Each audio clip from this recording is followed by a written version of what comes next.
minutes now after 9 o'clock. This Saturday is the Eastern Oklahoma Emergency Preparedness Expo. It's a huge event like no other in Oklahoma. It's all happening in Poteau. Bobby Parker joining us this morning to tell us all about it. Appreciate you coming in today, Bobby. Thanks.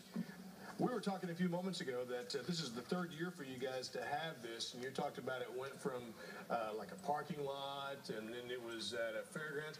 You guys got an entire college campus at your disposal this time around. We went from a Walmart parking lot to about 12 and a half acres. Wow. And four large college buildings. We've got, it's amazing. Well, the neat thing about it is this is a great chance for the public to come out. You want to educate folks on all the different things that are out there, whether it's hazmat, fire, police, National Guard.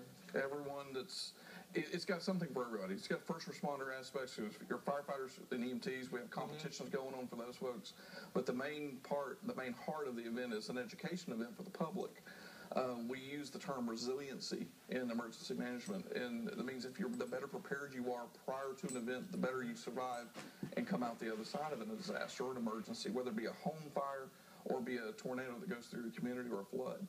Okay.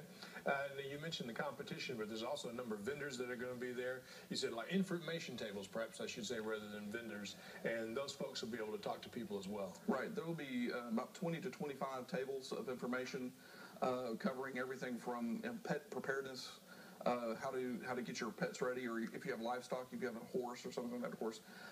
For people who have disabilities and special needs, they have special planning needs. They have special planning things that they have to think about. If you're insulin dependent or something like that, there will be information for those folks, as well as how, of course, to eat better and be more fit.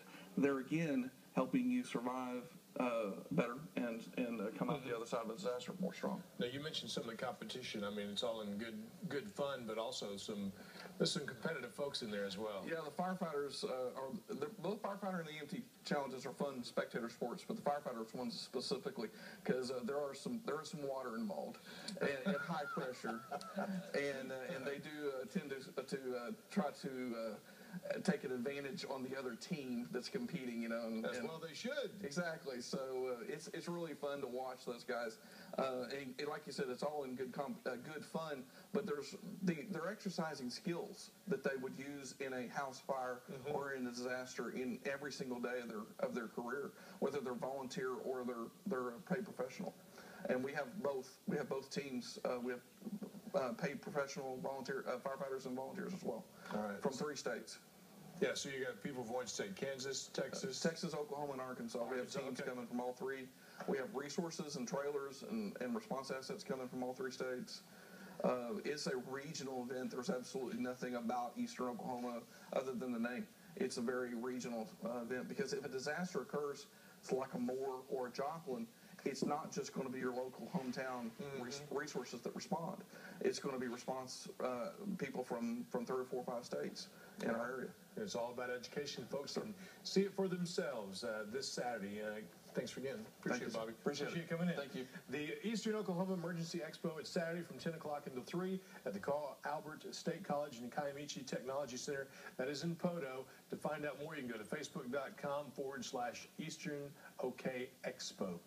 All right, 19 minutes after.